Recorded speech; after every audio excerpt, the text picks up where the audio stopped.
अहो रातच्याला धन्यांनी सांगितलं तेव्हाच माझ्या जीवाला घोर लागला होता. म्हणजे अहो ते म्हणाले की पहाटेच्या वेळी मालकीनबाई बाबाजींच्या मठात गेलत्या. अगं नाही, त्यात काही विशेष नाही. ते आपल्या परस्तारात भागलेली खोली आहे ना, भिंत बांधून बंद कर. त्याच बाबतीत बोलायला गेली असेल. सखुशी त्याचा काही संबंध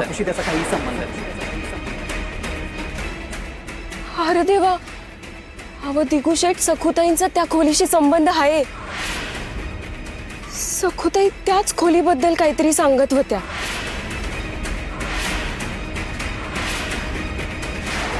अहो ती खोली मला बोलवते, तिथे कोणीतरी माझ्या जीवाभावाचे असं वाटतं.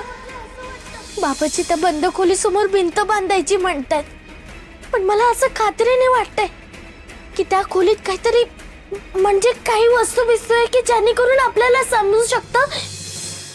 दादा, वहिनी त्या भूताटकीच्या खोलीत तर गेल्या नसतील ना?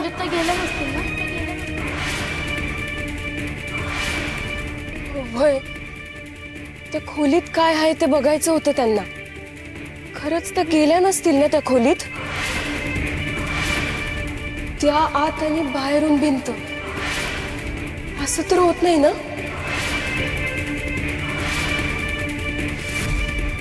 बापरे, हे शक्य आहे. आधी ती भिंत थांबवायला पाहिजे. चला.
उठा हळू. विठ्ठल विठ्ठल पांडुरंग, विठ्ठल विठ्ठल पांडुरंग, विठ्ठल विठ्ठल पांडुरंग, विठ्ठल विठ्ठल पांडुरंग. विठ्ठल विठ्ठल जय हरी विठ्ठल, विठ्ठल विठ्ठल जय हरी विठ्ठल.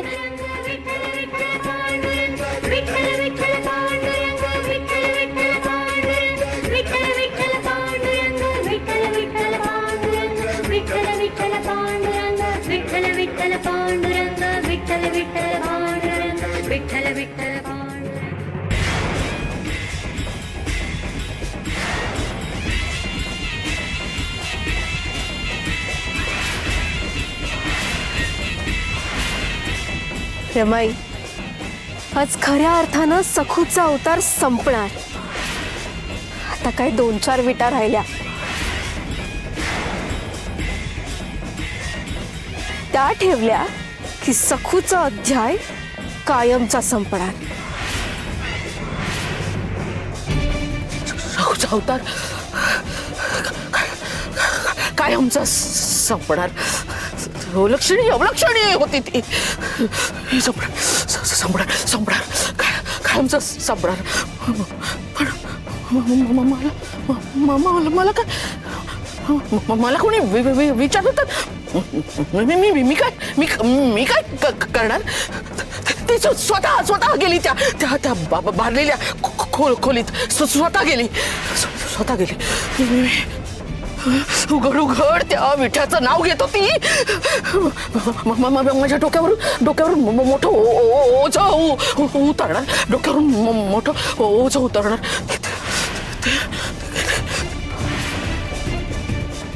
सासूबाई, मला वाचवा ना. सासूबाई, मला वाचवा. लेकी ना मी खूप लेकी ना मी खूप मला वाचवा ना. सासूबाई, मला वाचवा. लेके नाऊ मी खूपची नाही लेके नाऊ मी खूपची नाही लेके नाऊ मी खूपची सासूबाई हो मला वाचवा ना सासूबाई हो मला वाचवा नाही लेके नाऊ मी खूपची नाही लेके नाऊ मी सासूबाई हो मला वाचवा ना सासूबाई हो मला वाचवा नाही लेके नाऊ मी खूपची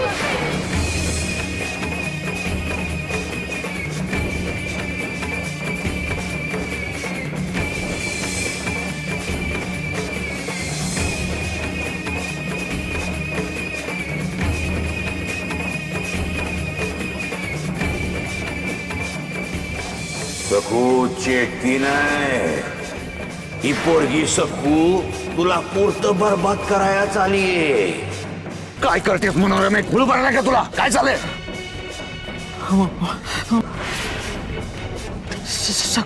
सकू मारू दे असं तोंडानं म्हणणं आणि खरोखरच खोलीत गुदमरून ती मरणार मरायलाच हवी खूप त्रास दिलाय तिनं मला खूप त्रास दिलाय मरायलाच हवी पण समोरच असं भिंतीत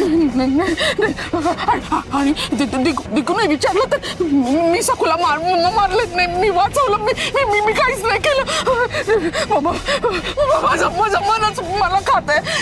अगं कशा पायी खाताय? काय केलंय तू ना? तू काय केलंय ना मी काय केलंय? जे काय केलंय ते त्या टावळीनं केलंय सकून. ती गेली की नाही? तिथल्या दुष्ट शक्तींचा बंदोबस्त करण्यासाठी आपण भिताड बांधतोय आणि त्यावेळी ती आतमध्ये आहे. हा निव्वळ योगायोग आहे मनोरमे.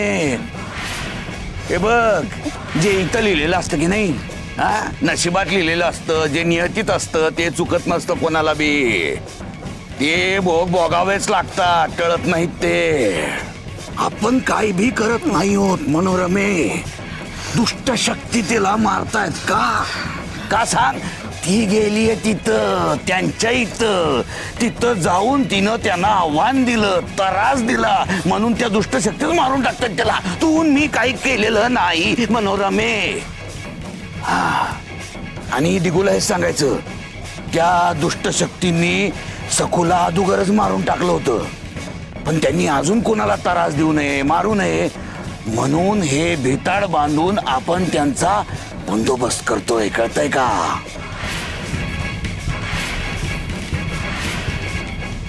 तुझ्या लक्षात येतंय काय? बघ ती सखू जर का चुकून माकून जितकी परत आली तर ती तुला तुझ्या घरच्यांना त्रास देणार. ती असं साधेपणानं राहून नाही देणार तुम्हाला. सोडणार नाही ती सखू आहे ना सखू, चेटकीन आहे चेटकीन.